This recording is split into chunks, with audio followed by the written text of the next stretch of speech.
All right, everybody, welcome back to SummoNerds. I'm Evan. And I'm Matt. And I'm Toby! It's my wife. So this time we changed the camera perspective. You might be able to tell. I don't really know if we like this or not. You can kind of leave us a comment if you do. We played it on a table, and we just wanted to try it and see if it worked better. It didn't. I don't know that there's a big difference.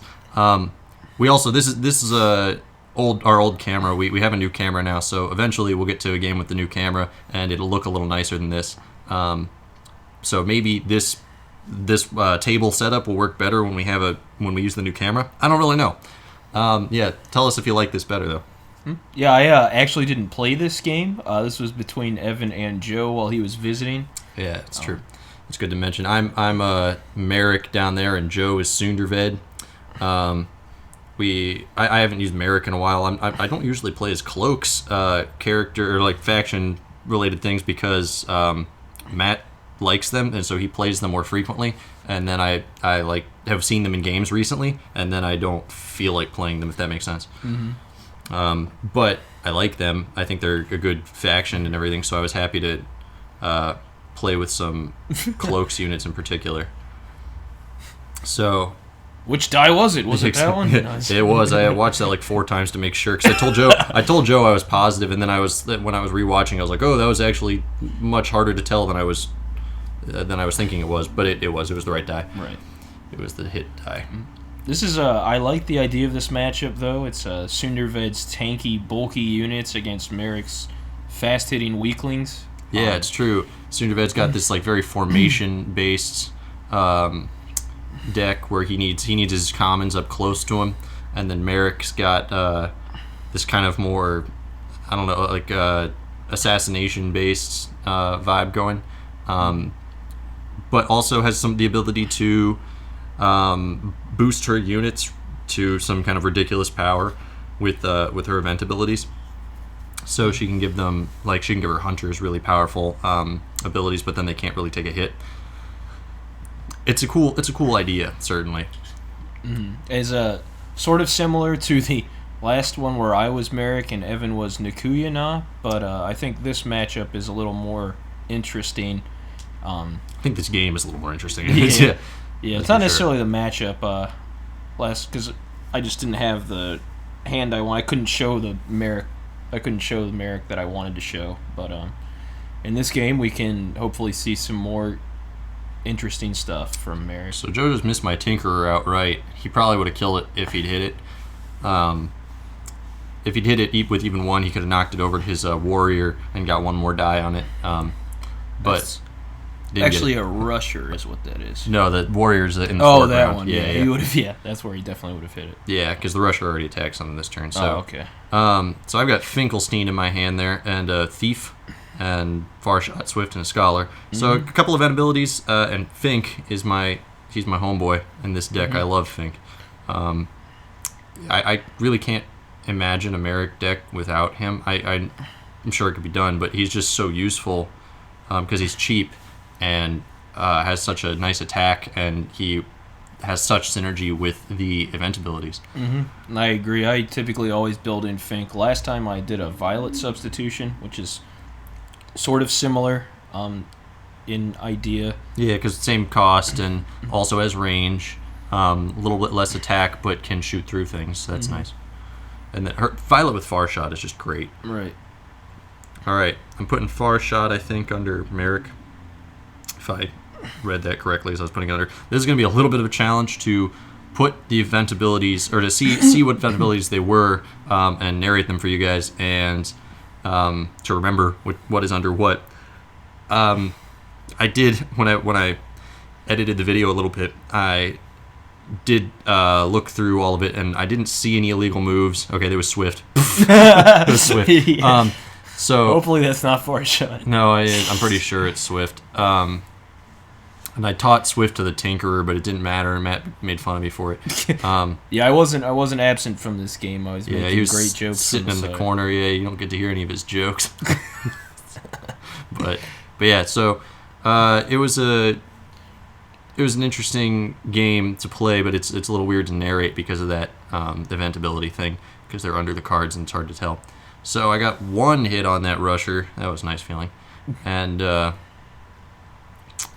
so dropped a couple of magic, leaving Joe to do his thing.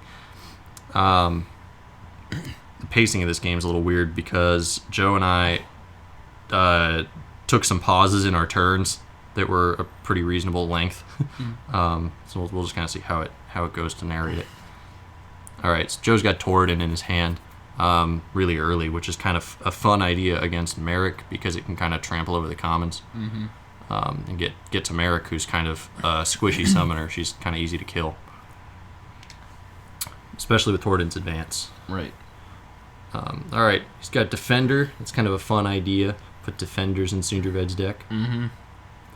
I actually just love the Defenders as units in general, but in SummoNerds deck, I agree They're kind of particularly cool in SummoNerds deck because Crusaders and Cherubim are obviously great, and I think Joe has a Crusader in his hand too.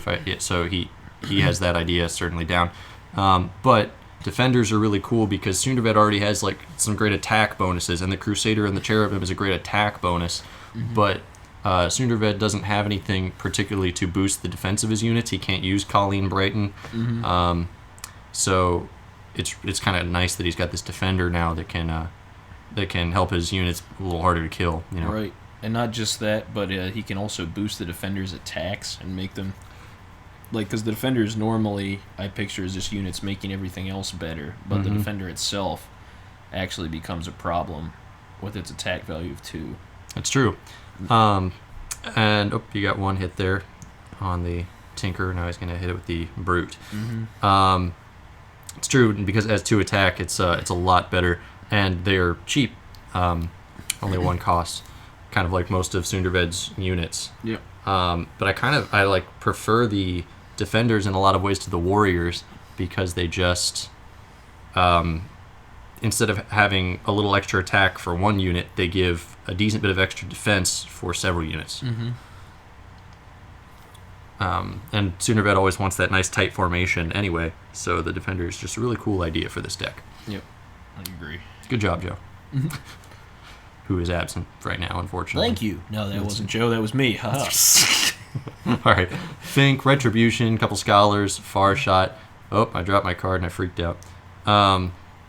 It's Fink. It's okay. I think I might play Fink this turn. So it wasn't like a huge deal that Joe so might have seen. We now have verification that Evan did not use Far Shot. He just played Swift I and made a Swift. legal move. Yes, yeah, I made a perfectly legal move with Swift. Yeah, wasn't exactly sure what to do because my previous attacks had failed a little bit, and I didn't want that brute up anywhere near me. So I grabbed Fink and decided to play it safe. I figured if I get Fink out early, get some nice event abilities down on some cards, I went ahead and took Swift off of Merrick. But if I put Retribution on her, and I put Far Shot on Fink. There we go. So I figured if I got Fink out early, got him with Far Shot, I could start sniping at Joe, force him to move forward into my fire, which is nice because Fink has nice high attack die. And then Merrick could get some stuff going as well, maybe with some small shots. I put Swift on the Scholar. I can't remember if I decided to keep that or not. Nope. No, I don't like that idea. Nope. That's unnecessary, and I'm going to lose Swift. So, anyway, here we go. I'm teaching Retribution to Fink because I don't see a good reason not to. And then I'm going to snipe with Fink. It's okay if the Brute hits Merrick a little bit. Worst that could really happen is a couple die. Because there's no way for Joe to get another unit down there to really hit me easily. Might be able to summon a rusher and then muster it or something, but it would just be like a lot of work. So also good hit on the Brute. Yep, got a nice little whack there, and I killed the Defender, which is good. So yeah, Fink is in a decent position to just shoot at Joe, who classically the Mountain Vargoth don't have a lot of range. So that sets me up nicely to force Joe's position. Got a Crusader, Storm Mage, torodin. Storm mages are never my favorite thing to fight against because they're, instant wounds. Right, and especially when mustered with on Sunderved, they have decent movement potential. Yep, and brutes to kick them into position. Oh, here comes the storm mage. They're like little suicide bombers. They are like that. Yeah. So, Joe's got the storm mage out, and he didn't show that well, but I think it was muster. Yeah, it is. There we go. He paid for the storm mage first. There we go. Good job, Joe. Catching his own mistake. Yeah, get that warrior up there. So he's trying to play a little bit defensively here, I believe, but maybe get a hit on Fink is the goal. So he moved Sunderved out of the way so the brute does not have 2 attack die anymore, so he can't accidentally kill the storm mage. He did hit the storm mage, which is exactly what he wanted to do. Now he's got this little missile that's going to hurt Fink and then deny me the magic. Yep. There we go. I'm giving it back to him. So that was nice because Fink is so easy to kill. This now puts him in kill range. Yep. For just about anything. And then he denied his brute as well. Yep. Smart play there. He made back the Storm Mage's magic while hurting Fink for 2 wounds. Yep. And denying me all of that magic. So, alright. Let's see what I've got here. If I show my hand quickly. I feel like the camera is shaking a little more than it usually does when we do the table. I don't know if that's because of the table or if that was just... I just don't know. I don't know either. Okay, Scholar, Bruiser, Hunter, Scholar. Nice big hand of commons. Yeah, nothing crazy gonna happen this turn. No, nothing too insane. I will say that I think the most important thing to do in Merrick's deck now, I was thinking about this, not to give anything away from later in the game, but it's to count your scholars. I've decided that might be the key to Merrick, to making her great, is you need scholars in Merrick's deck. I think they're almost completely necessary, and making sure you know exactly how many are still in your deck is really good to do. Yeah, knowing that number is huge for lots. Yeah, you don't want to discard all your scholars on accident. No. And not have them for the end game. I actually don't take any scholars out. Maybe one when I build. Yeah, I don't either. I don't take any scholars out.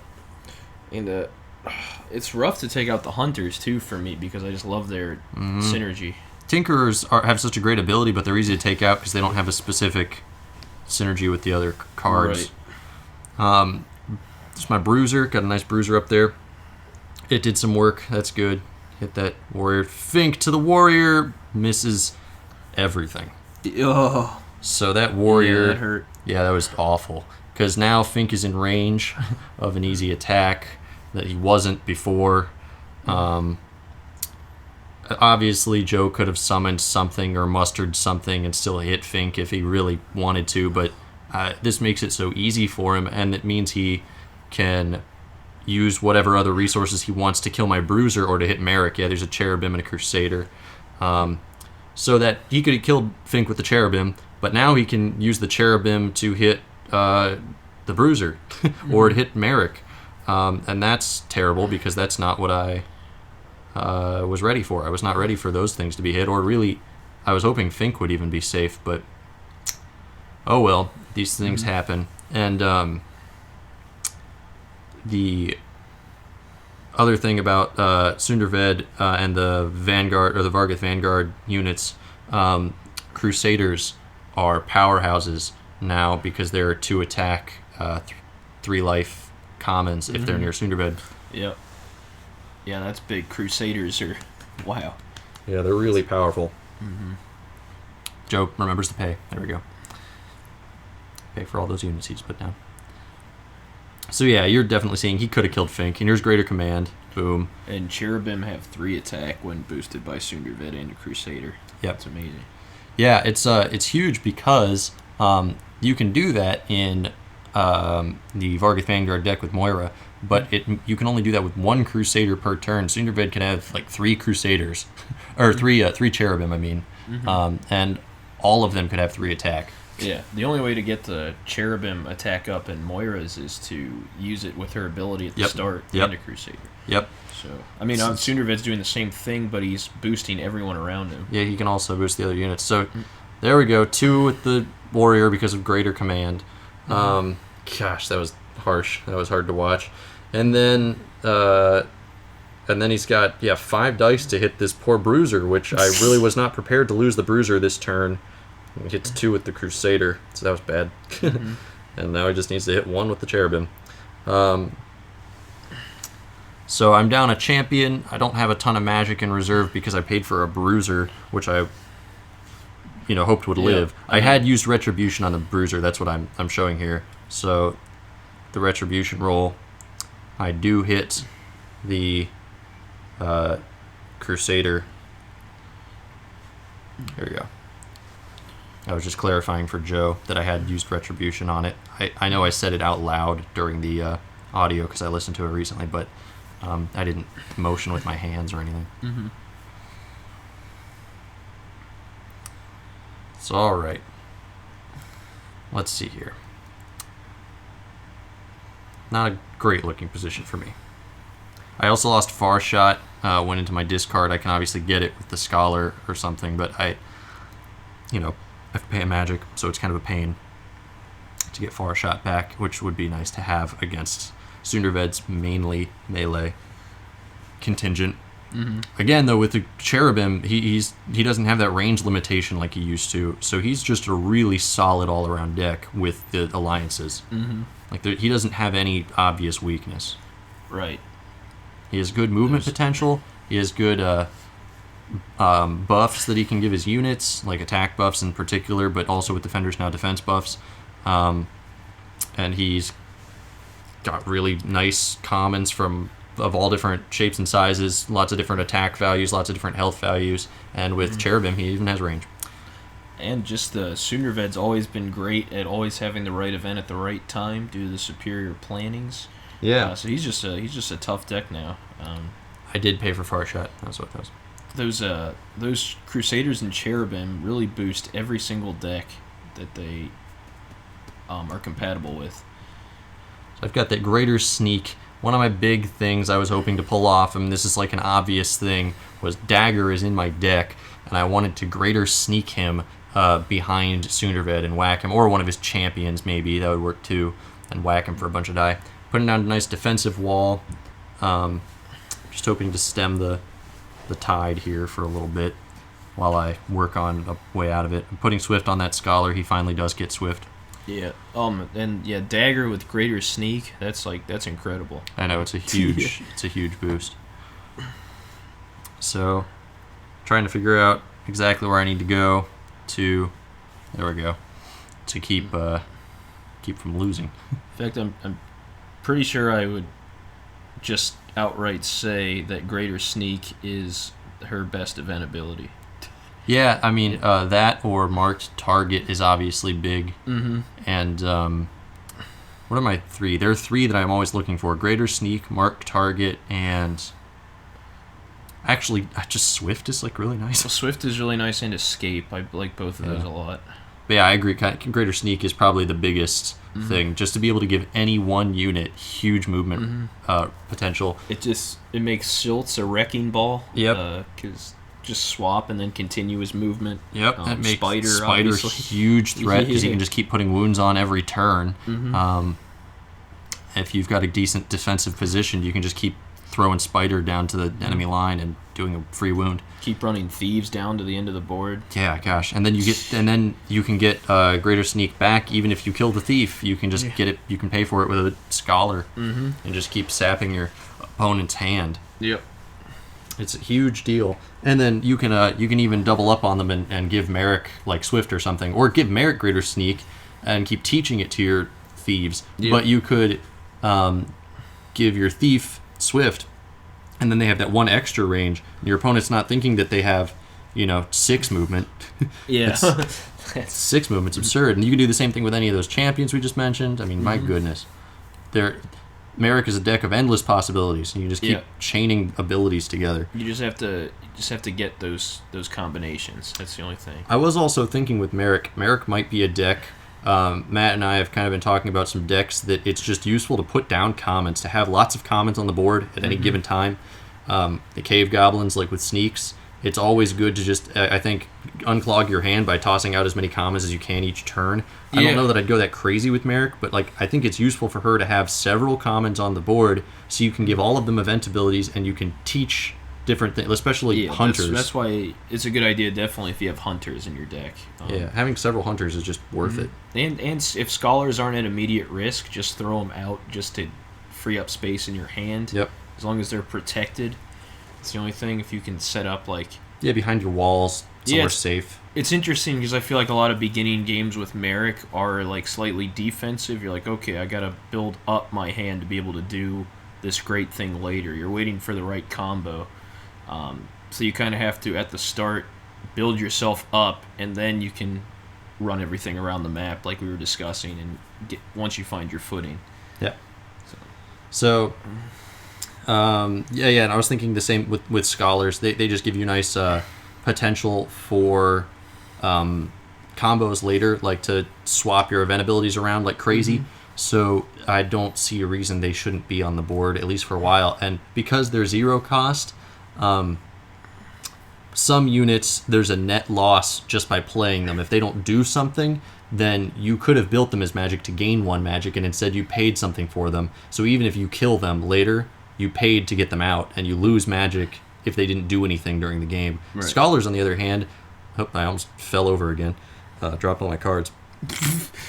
It's that table. It is the chair, actually. I had the chair in a precarious position. I've got creep, a couple hunters, 3 hunters, wow. Yeah. All my hunters showed up, and greater sneak. And I've done that too. I'm actually a big fan of creep in this deck. Yeah. Creep paired with escape. Yeah, his ability is no longer an issue. Mm-hmm. Right, and like most of the time when you're attacking anyway, you're expecting to kill things, so it's... Because he's got a high attack value. Yeah, so you're not worried about him ending up there. But if he does, you can just get out of there. Yep.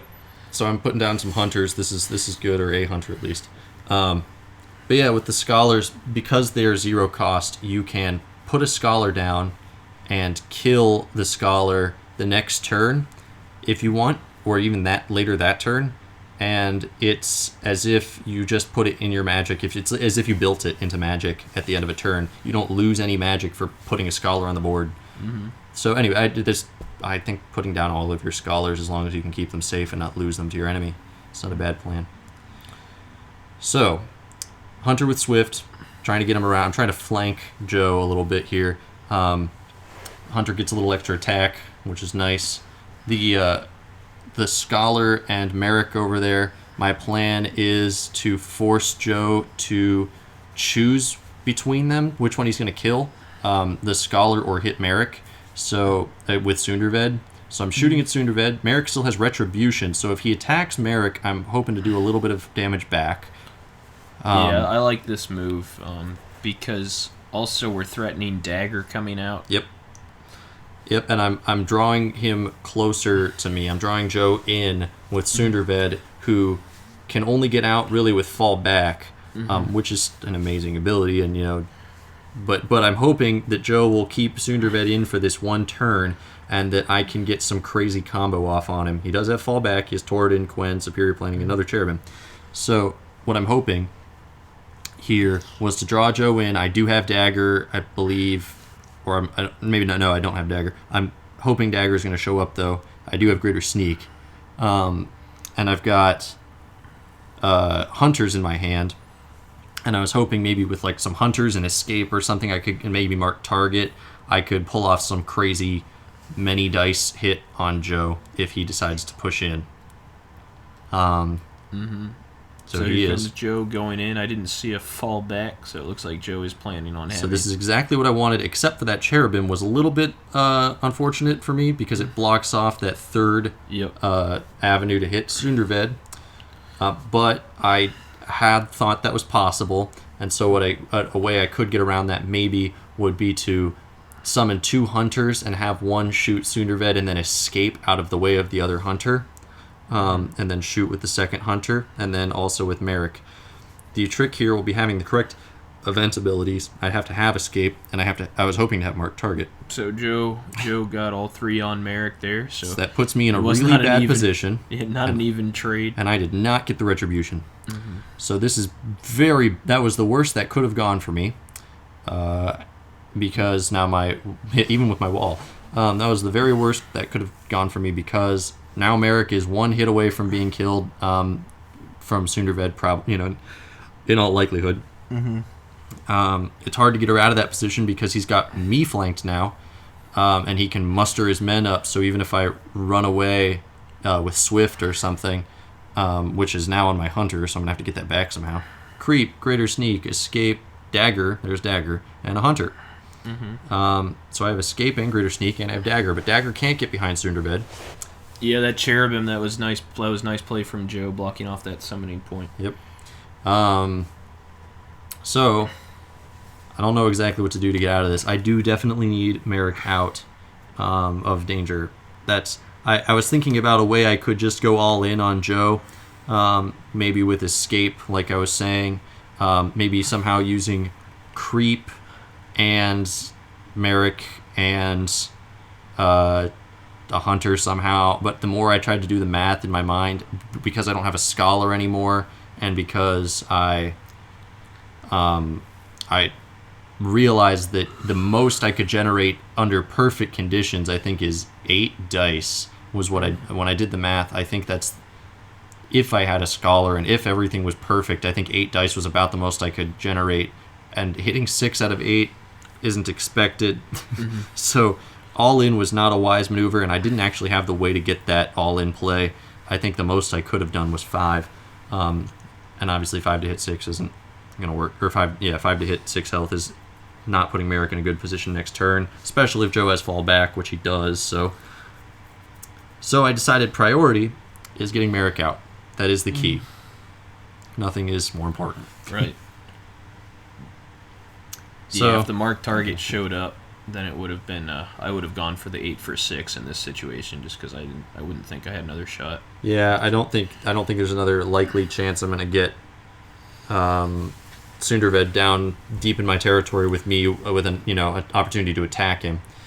Mm-hmm. But I just had to make Merrick survive and hope that later I could do something. And I had to summon Kreep. I was hoping to just keep the magic for dagger, so that I could play him later and work his magic. But I was forced to summon Kreep, I think, because I didn't. I needed another unit, and I needed something with just a tiny bit of longevity, a little bit of health. Put escape on the hunter, and it also has swift because of the other hunter. So I decided not to give it escape, and then I decided to give it escape again. I did some dancing around with that because I realized I couldn't make the move work unless it had escape. I was thinking somehow because of Swift I could make it work without it, but I can't. So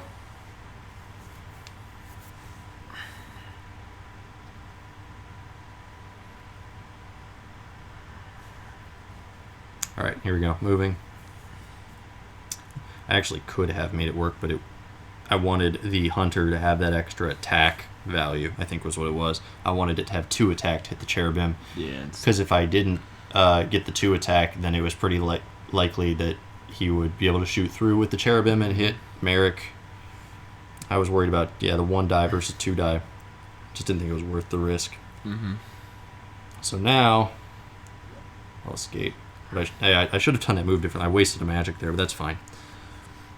I could have just swifted it over to that position after moving Merrick and not worried about paying a magic with escape. Oh well.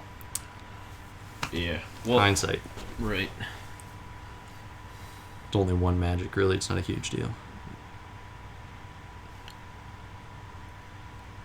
So the goal now is get Dagger out to do something in a little bit. I've still got a hunter down by his currently only wall. So if Joe uses fall back, he's going to be falling back close to my hunter. Right. Unless, of course, he summons something this turn to just kill it. Yeah. But that forces him to summon something. Yeah. Which is kind of nice, and it means he's not throwing everything he has into an attack against me. Right. He could still, conceivably, summon a cherubim. Just fall back. He could still summon a cherubim and muster it, and he could beat me this turn, but this is the best I could do, so, Yeah. I put Kreep, of course, in front of Merrick, facing Joe's wall, because he could have just summoned a cherubim and not used muster if I had the hunter and Kreep reversed. Right. That's not what we want. Killed my hunter with Cinderbed and shot through with the cherubim. Yeah, mustard cherubims are lethal. Yeah, they are. Because you can pull them all the way up into enemy territory and then fly them over things. And they still have 3 movement. He couldn't actually get Cinderbed in position to boost the cherubim, I don't think, if he mustered one. Yeah, he would muster it.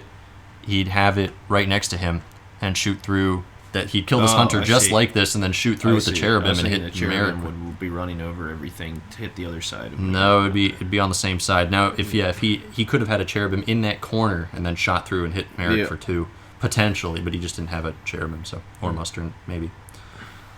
So now he's falling back. He did not summon anything, so I don't know where he's going to put Cinderbed here. I think he's trying to figure out himself. So that worked out very poorly for me, because I shot at him with 2 dice, and I knew I'd have 1 retribution die, and I knew I was going to get attacked by 3. So I attacked him with 3 dice effectively, and he attacked me with 3 dice. I hit 1 and he hit 3. So that was a gamble on my part that did not pay off even a little bit. He's got Cinderbed in a reasonable position.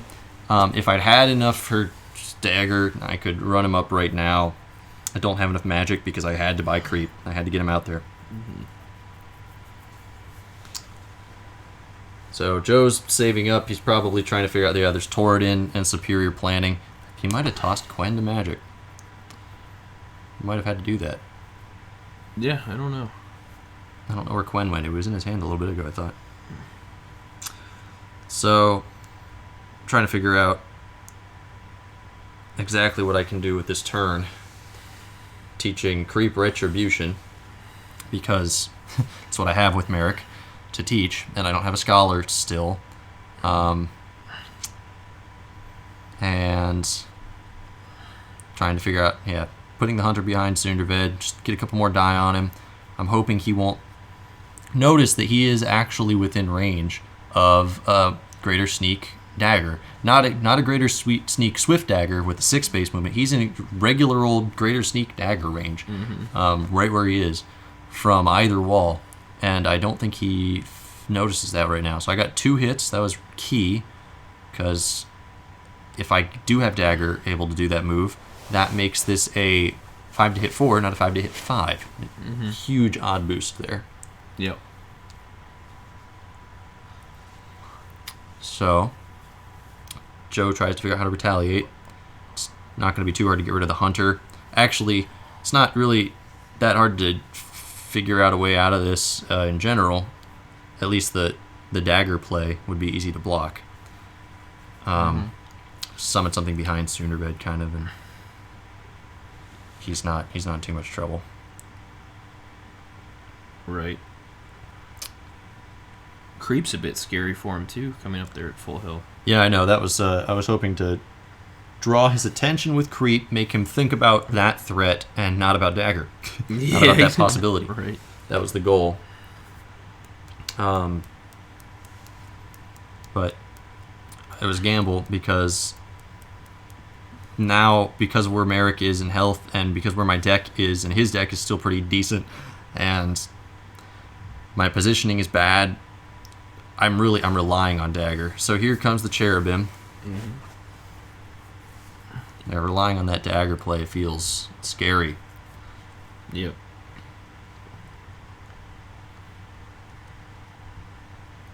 And so now you can see there are several moves Joe could play to easily make sure dagger cannot come out next turn, to hit him anyway. Yep. He's used muster, boom.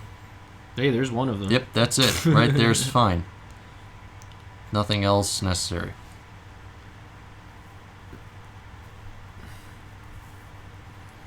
So, here we go.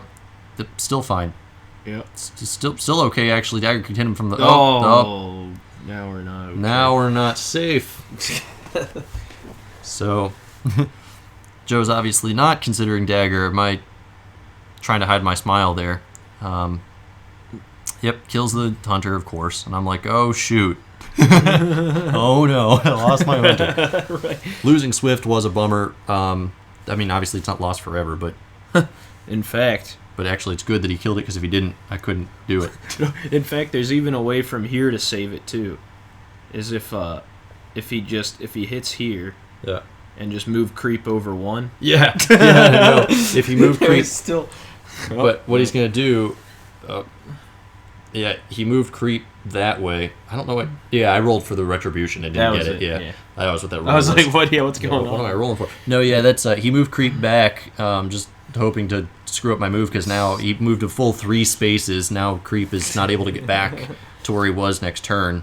And he's just going to beat down my wall. But if he'd moved him 1 space over, he would have ensured that I could not do anything with Dagger. Even if I had Swift, I couldn't have made it. Mm-hmm.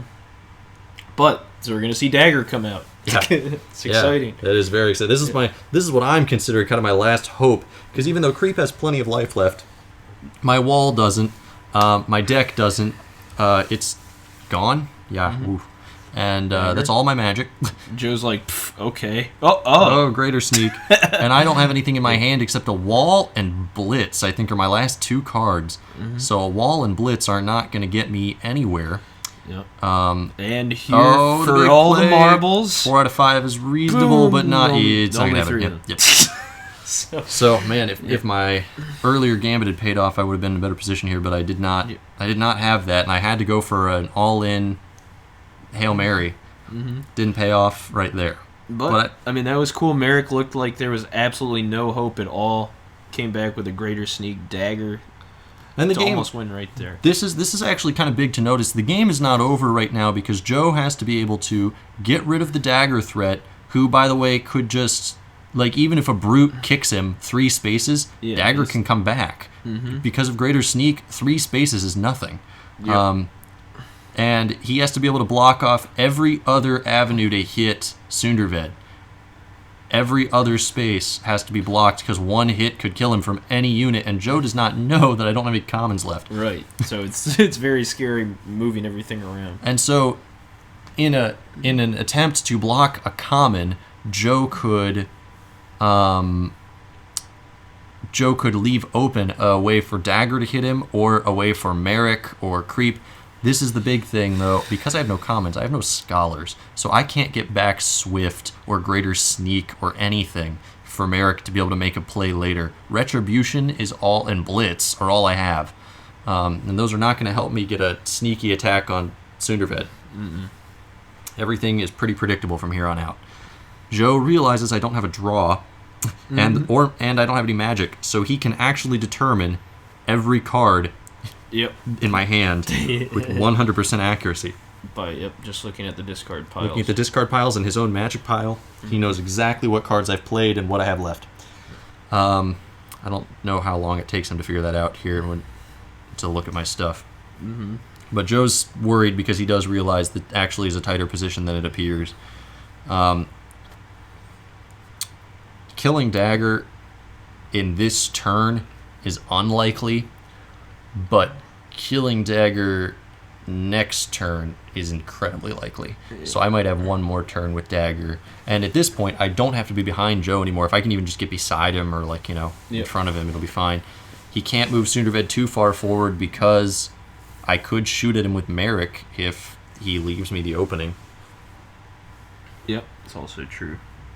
So here he goes, trying to block me off. He realizes, I don't have any commons, so I'm not summoning anything from that. He knows what cards I have at this point. I'm not summoning anything from the wall next to him. And then he can kick at me with the brute.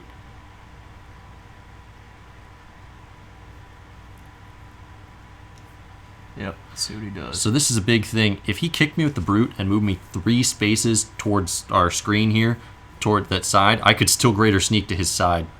Yeah. So he realizes that's not a good plan. He's moving everything back. I would have just kept that and knocked dagger into the cherubim maybe for another 3. Yeah. I mean, that would have been fine. And it would have kept dagger out of greater sneak range. There, he had a wall. He was trying to figure out whether or not to play it there. Mm-hmm. And that does solve his earlier problem.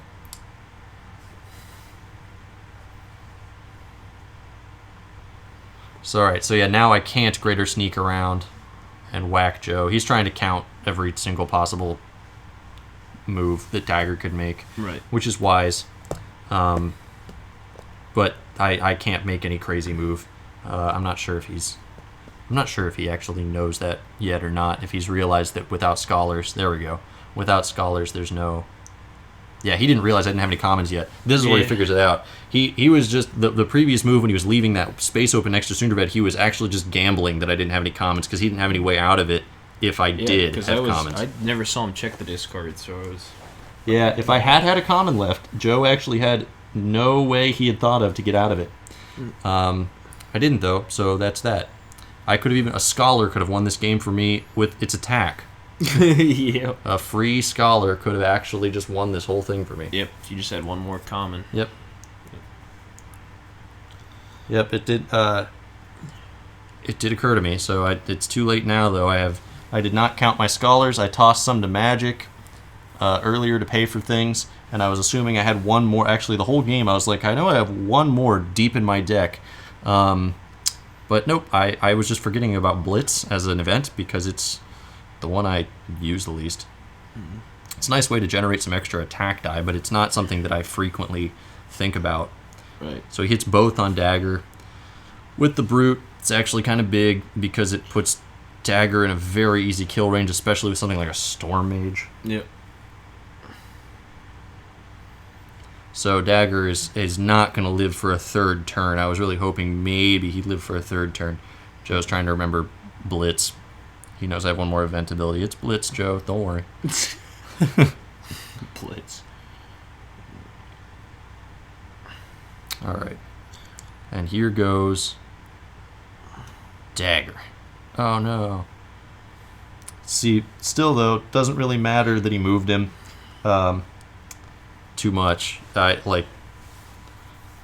guess it's nice for him because it either forces me to move dagger or my other 2 units, and I can't do both. But it's not a terrible thing for me that I can't move my other 2 units right now.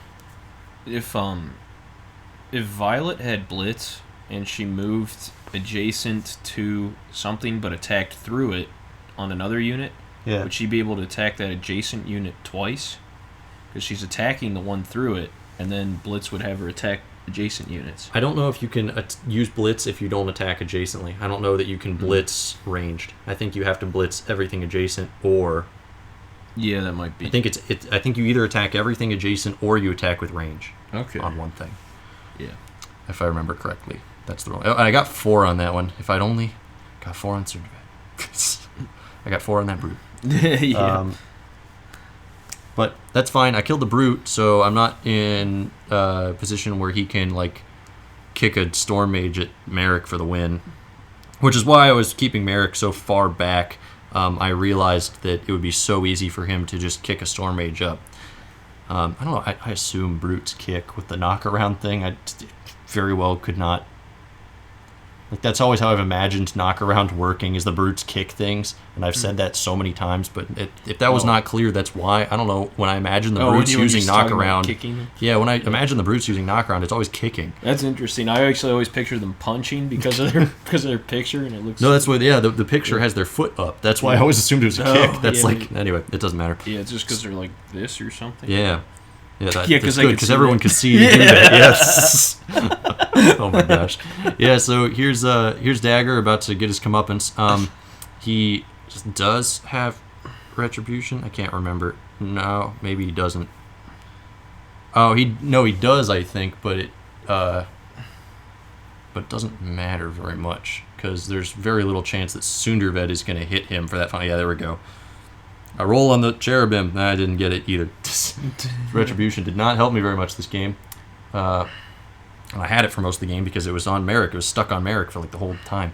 So he hit 2 with the cherubim, which means that the Storm Mage can just do its thing, and that's fine. Sunderved does not have to worry about attacking him with Retribution. That was kind of my last hope, was actually that the cherubim wouldn't get him. Then the Storm Mage would attack and get him down to maybe 1 more hit left, and then Sunderved would miss 3. And then I would hit the Retribution on top of that. Right, if it came down to Sunderved's attack and he didn't kill him, that was the chance. That was my chance here. And I don't know if it's funny, I don't know if he would have, I guess he would have had to take it. He would have had to take the chance because otherwise he's leaving Dagger alive behind Sunderved, so he would have had to go for it. Yep. Yeah, it didn't go that way though. So here comes Kreep and if only Merrick. Kreep had some extra movement. Yep.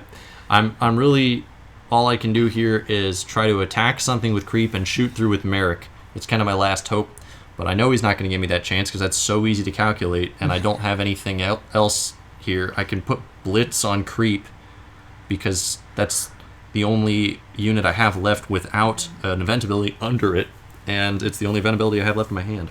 Mm-hmm. And I have a wall, so I can do nothing with that. You know what? Maybe the previous turns. Yeah. I guess you should have tried to move Kreep and Merrick up, just in case he tried that same move there. Yep. Then they would have been in position to attack that wall. Yeah, well, I would have if I could have, but greater sneak means I can't move my other units. Oh, right. No, I know, but I thought Dagger was in position for some reason. No, he was. He just attacked. He was. Well, no, he was if I used greater sneak. He had to move 3 spaces. Yeah. So it was either move Dagger in position or not. Yeah. And I could have left Dagger away, but I was worried that he would have some way to... If I hadn't moved Dagger up where I did, then he could have very easily killed the wall and shot through with the cherubim with 3 attack to hit Merrick. So he could have reversed that positioning on me pretty quickly. But, anyway. This is, it's just not looking good for me. I don't really have anything I can do, and I think Joe's just working out, trying to make sure to not give me any possible opening. Mm-hmm.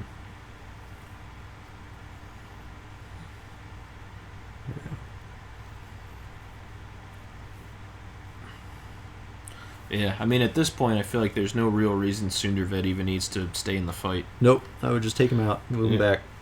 Kreep, even killing Kreep isn't that hard at this point. Like, Joe's got plenty of magic. He doesn't need to worry about... I think he's got Torodin in his hand. If he summoned Torodin and just ran him right in front of Kreep, I'm pretty sure if they bashed each other back and forth, Torodin could win that. Like, 7 life with 2 attack versus the 5 life and 3 attack. Yeah, he's supposed to... I think Joe would get the first attack. I think he might win that. Statistically. Well, in this situation, Torodin would be attacking first, so he should win. Yeah. Well, that's what, and then he's got all those comments, so it's not like even if I beat Torodin, Kreep would have like 1 or 2 life left. Not going to beat that cherubim with its 3 attack. Yeah. So I kind of don't have a prayer at this point, but I'm going to try because maybe I can get a win like that time I beat Matt with Maldarian Frick. Oh, don't remind me. That's my only hope at this point is some stupid thing like that. So I'm separating Kreep and Merrick. I'm trying to draw Joe in. Yeah, that's my plan is that Joe will make a mistake. It's actually my only hope here is that Joe makes a mistake. He pulls the cherubim too far. What I'm trying to get Joe to do is to move the cherubim where it can shoot Merrick, but it's actually right next to Kreep. That's my goal. And if it's right next to Kreep, Kreep can attack it and kill it, and then Merrick will shoot through and hit Sunderved. That's my hope, is that he's going to move Sunderved in range, and then I'll make that shot. Yeah. And, of course, he'd have to miss the likely die roll with the cherubim on Merrick. But, oh well. All plans have flaws. Yeah, I'm really trying to plan this out perfectly, where he has to move Sunderved in a specific spot. Camera's going nuts. I don't know why. The camera's excited about this move. Somebody's probably walking in the background is my guess. I don't know if the table is helpful at all. The table setup. Oh, nope. I'm thinking, here's my move. Haha. Move Merrick. No, come on, Evan. Stop drawing this game out for ages. Oh. Oh. Nope. There it is. The move I've been sitting on for like half the 2016. Oh no. All right. I'm attacking the wall because that's what you do. Gentleman's rules. There's like almost never a reason not to attack your enemy's wall when you don't think it's going to affect anything in the long term. It's definitely annoying sometimes when you roll really well on the wall, but not on anything else. Oh my gosh, yeah. Yeah, it would have been nice if I'd rolled that on that warrior right in the beginning of the game. It was a warrior earlier with the fink, but I didn't hit 3 on. Here comes Big T. Hit torodin. Boom. He's going to move torodin up with torodin's advance. Wee. Yeah. And now he's got 4. Yep. 4 to hit 2 on the... He's being safe. Don't do anything silly, Joe. Just be safe. He could move up the... he could move up Sunderved right now, and then he'd have 5 to hit 2. I think that's what's the debate here. That's what I'm hoping he would do, but he didn't. He was smart. He knew that. Still, that Crusader should have just gone behind. Yeah, I agree. It doesn't matter. It doesn't hurt anything though. It's not gonna. He got 1 retribution. Haha, Torodin didn't get out of this one unscathed. Retribution finally hit what it needed to. Yeah, and here we go. Yep. Game. That's that. So you almost saw a comeback with Merrick. That was kind of exciting. Very well played game. Yeah, I enjoyed watching that dagger especially. That was fun. Made the end game more interesting. Yeah, it was close. You got to watch even when you're in a huge lead. Got to watch Merrick for these things because Merrick will absolutely bite you if you leave her an opening. She has too many great champions that can do amazing things with her events and commons, but especially champions. Unfortunately, we still haven't shown you a win with Merrick, but there's always next time. We'll get there. So, thanks a lot, guys. We'll see you next time. SummoNerds out.